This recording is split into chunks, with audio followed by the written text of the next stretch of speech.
Elba Ester Gordillo Morales, su tragedia o su triste historia.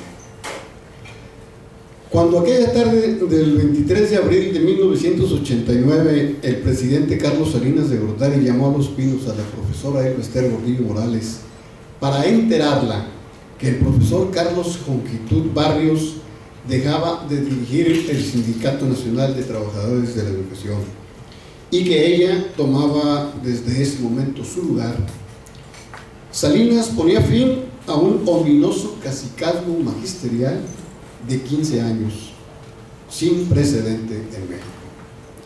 Pero con ello, el mismo presidente apadrinaba el inicio de otra dictadura en ese gremio, el más grande del país, que duró 24 años y resultó ser peor que la primera.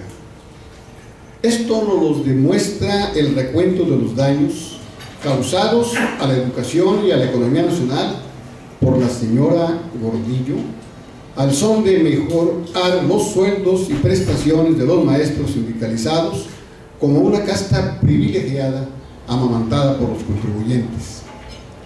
Lo que a continuación se describe en un apretado resumen ejecutivo está sustentado en información proveída por fuentes oficiales e investigaciones reporteriles muy confiables. Es historia pura y actual. Mucha de esta información seguramente ustedes ya la han oído o leído, porque si de algo se han ocupado los medios de comunicación en forma abundosa en estas últimas décadas y media, ha sido precisamente las proezas y andanzas de la maestra Elba Ester Gordillo Morales. Pero hay también en esta recopilación revelaciones no conocidas por muchos que lindan en lo sorprendente y hasta en lo insólito en relación a las acciones de la discutida líder, hoy caída ya en desgracia y con su furibundez que calienta una fría celda del reclusorio femenil capitalino, el de Santa Marta, Acatitla. Veamos, desde el referido año 1989 hasta el 2012, la maestra, como gustaba que la llamaran, pactó y negoció con 4 presidentes de la República y 8 secretarios de Educación incontables beneficios económicos para los docentes y la posibilidad de administrar esos recursos del erario sin rendir cuentas a absolutamente nadie. Y bien que dejó constancia de ello, o sea, el pliego general de demandas que el CENTE entregaba anualmente a la SEP como parte de su negociación laboral. La más somera revisión de esos 24 pliegos de demandas que suman más de 800 páginas y que, por ejemplo, tiene atesoradas la combativa revista de crítica política MX, permite conocer el listado de las muy variadas peticiones que hacía al gobierno el CENTE bajo la égida de la señora Gordillo, peticiones y demandas que mansamente los presidentes y los secretarios de Educación concedían, pues todo, absolutamente todo lo que Elba Ester pidió, le fue dado. Verbigracia, en 1990, pidió compensación para renta de departamento o casa para los trabajadores de la educación, la conversión del bono sexenal en bono anual, la entrega de este a la totalidad de trabajadores y que su monto fuera el equivalente a un mes de salario íntegro. En 1991 consiguió cuotas de pasaje de avión y autobús para todos los agremiados y que se les pagaran 5 días de salario como ajuste del año fiscal. Al año siguiente logró el pago de un bono por puntualidad y asistencia para 1,5 millones de maestros, oigan esto, sin importar sus funciones o adscripción. Y para no hacerlo muy cansado, déjenme decirles que en los 5 años subsecuentes la maestra obtuvo como conquistas para sus representados viajes a las Olimpiadas de Atlanta, macroeventos artísticos en el Auditorio Nacional, en la Plaza de Toros México, en el Toreo y en el Palacio de los Deportes, funciones del Holiday on Ice, del circo Ataide y de lucha libre. Aguinaldo de 90 días, becas en colegios particulares para los hijos de los maestros. Esto suena insulto, ¿verdad? Reducción y el subsidio del impuesto sobre la renta, aumento de 100% a la canasta navideña, financiamiento de campañas de comunicación, así como tiempos oficiales para transmitir mensajes en radio y televisión. Y a todo esto se agregaron cientos de millones de pesos para viviendas y la compensación de un mes de salario por el Día del Maestro. Todo esto y mucho, mucho más es tan solo un botón de muestra de la lista infinita de prebendas que Gordillo Morales gestionó, promovió y obtuvo graciosamente de los presidentes Carlos Salinas de Gortari, Ernesto Zedillo, Vicente Fox y Felipe Calderón. Ellos se las otorgaron a la mujer más fotografiada, más caricaturizada, más criticada, más odiada, pero más poderosa de México.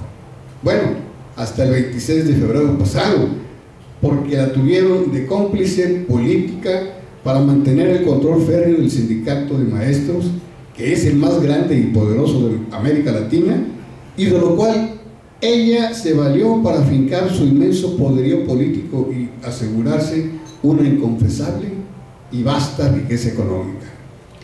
La norma era que los presidentes cedían, por las buenas o por las malas, a lo que la maestra buscaba, sin que ella se comprometiera a nada.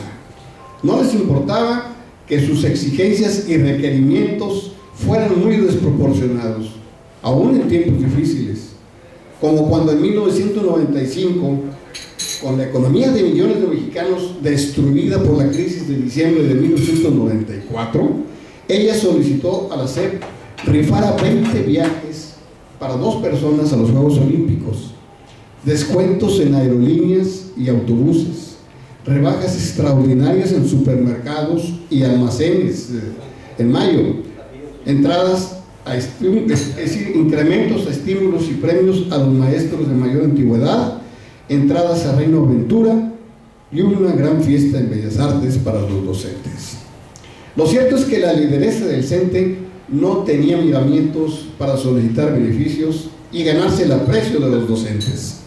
Por ello, el tema de los espectáculos era uno de los renglones que aparecía en los pliegos petitorios con marcada recurrencia.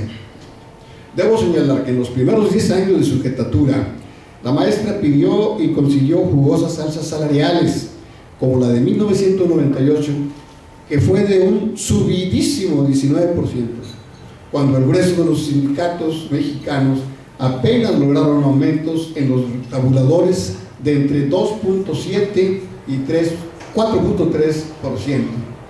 Pero en esos 24 años de cacicazgo elvista, el aumento de sueldos del magisterio no ha sido menor al 4.5 anual, y su promedio en 2 décadas se cifró en un muy apetecible 6.45%, considerando las elevadas prestaciones alcanzadas.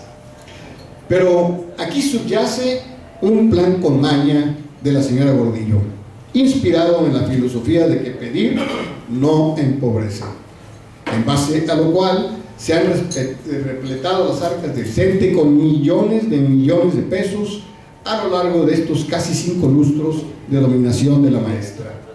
El plan ha consistido en que, por un lado, el sindicato entrega el pliego general de demandas anuales a la SEP, y por el otro, cada sección local del CENTE en los estados envía y negocia en forma paralela un pliego particular con su respectivo gobierno estatal.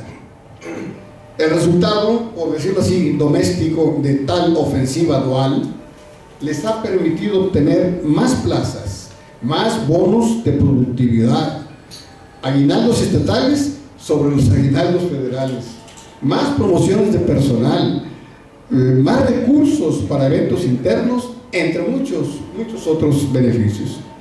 Pero además, a los gobiernos estatales Las secciones le sacan terrenos para colonias magisteriales, para edificios, para comisionados, vehículos, gasolina, boletos de avión, viajes de diversión, subvenciones para fiestas, pagos de personal de intendencia y vigilantes de las mismas secciones y un larguísimo etcétera. Esto llevó a decir al doctor en educación por la Universidad de Stanford e investigador de la Universidad Autónoma Metropolitana, Carlos Ornelas, que el de maestros es un sindicato carísimo para el erario nacional. Y según Noé Rivera Domínguez, ex secretario particular de Elvester Gordillo, que llegó a conocer todos los entretelones de su inmenso poder y renegó de ella, en 21 años el CENTE recibió más de 2.800 millones de pesos tan solo en bienes inmuebles entregados en donación, traspaso o comodato por parte de los gobiernos estatales y el federal. Sin embargo, más allá del dinero recibido, la dirigencia encabezada por Elvester siempre fue cuestionada por la poca recuperación que tenían esas inversiones en la calidad de la educación. De las 34 economías más importantes del mundo, México ocupa el último lugar en el examen internacional PISA, aplicado por la Organización para la Cooperación y el Desarrollo Económico, la OCDE.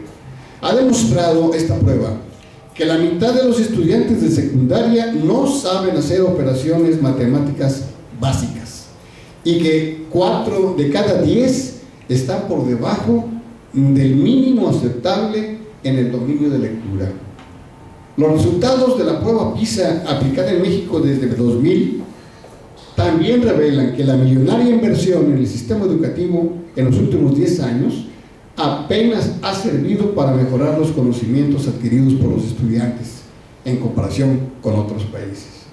Si en 2000 los alumnos mexicanos obtuvieron en promedio 422 puntos de comprensión lectora, en 2010 solo subieron 3 puntos, mientras que Perú, por ejemplo, incrementó sus niveles en 47 puntos y Chile en 39. Las conclusiones son dramáticas. 40% de quienes han estado 10 años en las escuelas mexicanas no tienen las herramientas lectoras suficientes para acceder a estudios superiores, ni las competencias necesarias para la sociedad del conocimiento. Y esas deficiencias se encuentran en mayor proporción en matemáticas y ciencias, las otras áreas de evaluación de PISA. Ante una escuela mediocre que no enseña lo suficiente, los niños y adolescentes la están abandonando. De acuerdo con la organización Mexicanos Primero, 62 de cada 100 inscritos terminan la primaria en 6 años y de ellos solo 45 egresan de la secundaria. Al final, nada más 13 concluyen una licenciatura. Mientras las aulas se vacían, en los últimos 24 años la dirigencia del CENTE no ha dejado de pedir recursos con el mismo argumento y con el mismo compromiso: mejorar la calidad de la educación. En 1991, como lo matizaba en todos los pliegos, Gordillo Morales consignó así su responsabilidad frente al sistema educativo. Ya lo hemos señalado, dijo en repetidas ocasiones: seremos coadyuvantes de la modernización educativa, manteniendo nuestra actitud propositiva y abierta al diálogo en la firme convicción de elevar la calidad de la educación. En realidad, eso jamás pasó de ser en ella pura palabrería, vil demagogia. Pero bueno, realmente ¿cuánto dinero público dirigido al sindicato de maestros pasó por las manos del profesor Elvester y a dónde fue a parar en los 24 años de su cacicazgo?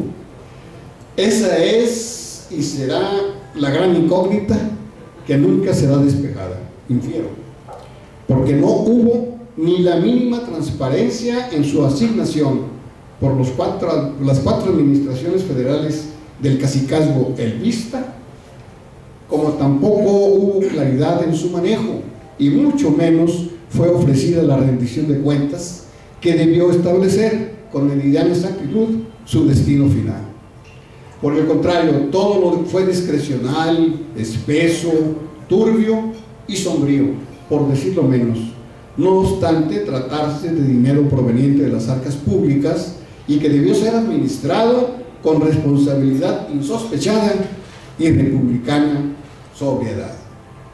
Tan así que la documentación oficial sobre las cuotas sindicales de los trabajadores de la educación, descontadas a lista de raya en los 23 años transcurridos de 1990 a 2012, solo existen parcialmente esa documentación porque la Secretaría de Educación Pública simplemente dio de baja documentos de 10 años. Al menos esta fue la respuesta que el Instituto Federal de Acceso a la Información y Protección de Datos, el IFAI, dio al recurso de revisión presentado por un particular.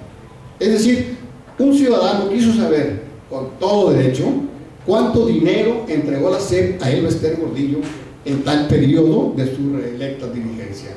Y el gobierno respondió que la información completa ya no existía porque se destruyó. Según el IFAI, la Dirección General de Presupuesto y Recursos Financieros de la SEP dio de baja el listado total que recibió del CENTE por concepto de cuotas sindicales hasta 1999, con fundamento en el reglamento de la Ley Federal de Presupuesto y Responsabilidad Hacendaria. Y lo que sí conserva hasta ahora es la documentación sobre las cuotas sindicales entregadas al sindicato del 2002 al 2012 y que ascienden, escúchenlo bien, a 1.459.005.593 pesos. Salvo gente a la que gusta de especular en el vacío, nadie se atreve a aventurar presuntas cifras de la inmensidad de dinero manejado por la maestra de 24 años. Si bien hay quienes calculan que hacia su tesorería fluyeron no menos de 30.000 millones de pesos tan solo de cuotas. Es una cantidad posible, dicho aquí entre nos, si consideramos los casi 1.500 millones de cuotas pagados al gremio en 13 años. Pero sea como haya sido, lo cierto es que los recursos que pasaron por las manos de la Gordillo fueron de una cuantía increíble, que a cualquiera habrían tentado a no tener fiscalización ni controles para desvíos y fugas. Al respecto, en una nota del 24 de mayo de 2009, el reportero de la revista Proceso, José Gil Olmos, apuntó que la maestra había recibido hasta entonces, según cifras extraoficiales, 80.000 millones de pesos de fondos federales y 13.000 millones en cuotas sindicales. La información de Olmos decía textualmente: dueña de muchos bienes raíces, hace 4 años la maestra Gordillo fue acusada de riqueza inexplicable ante la PGR y la Procuraduría General de Justicia del DF por la agrupación disidente Punto Crítico, que presentó una lista de 19 propiedades a nombre de la familia Gordillo. Sin embargo, añadía la nota, en 1906 la PGR mandó a reserva la investigación y con ello impidió conocer qué ha hecho Elba Ester con los fondos públicos y sindicales que ha recibido a lo largo de 2 décadas. Todos los medios noticiosos del país y muchos de todo el mundo se han ocupado en estos 24 años de la maestra y de sus manejos de dinero, por la relevancia del liderazgo que ejerce, la enorme cuantía de los recursos que llegan al CENTE y la ostentosa vida de lujos y derroches de lo que ella hacía gala. Por eso, su captura por agentes de la PGR en el aeropuerto de Toluca al atardecer del 26 de febrero pasado fue noticia que en cuestión de minutos le dio la vuelta al mundo y desencadenó toda suerte de comentarios. La revelación hecha por el gobierno de México de que su detención mediante la correspondiente orden de aprehensión se debió a una acusación formal por enriquecimiento inexplicable con recursos de procedencia ilegítima y por delincuencia organizada fue lapidaria y causó perplejidad general. Lo cierto es, en todo caso, que la desmedida ambición de la profesora Gordillo la perdió, a no medir las consecuencias de sus desvaríos económicos y descuidar las formas en las rutas que siguió el dinero de los maestros hacia su chequera personal. Pero tal fue el pretexto bien empleado por el nuevo gobierno, o sea, por el nuevo presidente de México, para quitar de en medio a la dirigente magisterial que se oponía ferozmente a su reforma educativa. Y aquí el meollo del llamado el vaso, como símil del quinazo, y remitir a Elba Ester a prisión bajo el cargo irrecusable de apropiarse del patrimonio sindical en provecho propio. Presidente este que, para fortuna del país, como candidato ya no concertó ni buscó ningún compromiso político ni de ninguna otra especie con la maestra, lo que le dio, al llegar al poder, el amplísimo margen con el que procedió a investigar sus andanzas y detenerla para su enjuiciamiento.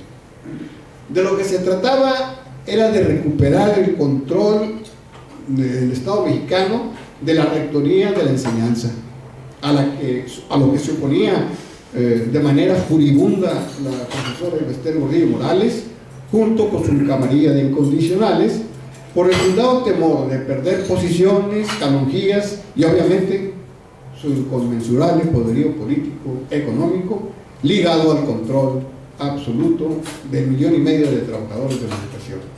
Y a fe mía, que con esa irreversible reforma volvió la educación en todas sus formas al dominio oficial completo. Se está marcando así el triste final de la historia de éxitos de una batalladora mujer, hoy de 68 años, que recientemente demarcó la culminación de su vida cuando pidió que como epitafio se dijera de ella: aquí yace una guerrera que vivió y murió como guerrera. Y así cayó el Ester. Como colofón se ofrece a continuación 2 espacios. Uno es un encarte de la revista Vértigo Político sobre cuánto nos costará la maestra en la cárcel. Y pueden ustedes leerlo, que son 252.363 pesos cuesta un reo federal al año. Y si le llegaran 31 años, podría llegar a esa condena, serían pues 7 millones, casi 8 millones de pesos.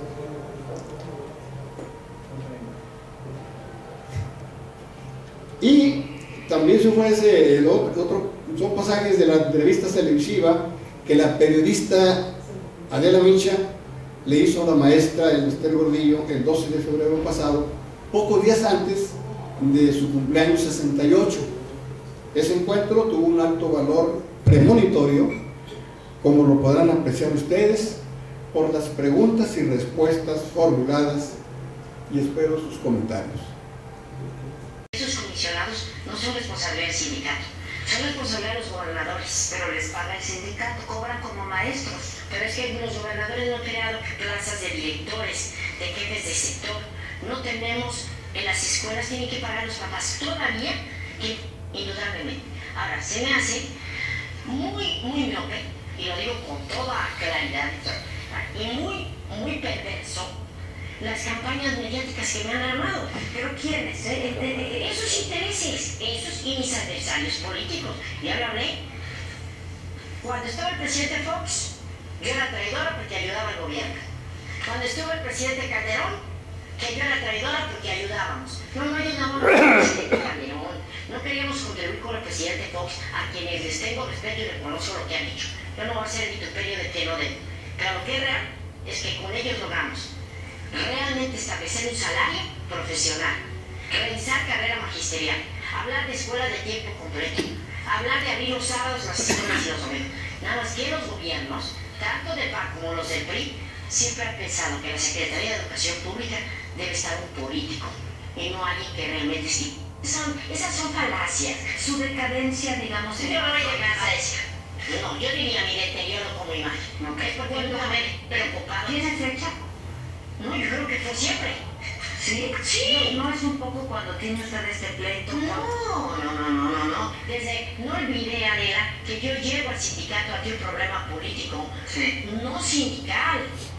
No. Y hablar, claro, político. De Estado, de gobierno, con el presidente Salinas. más de 750,000 maestros en la calle.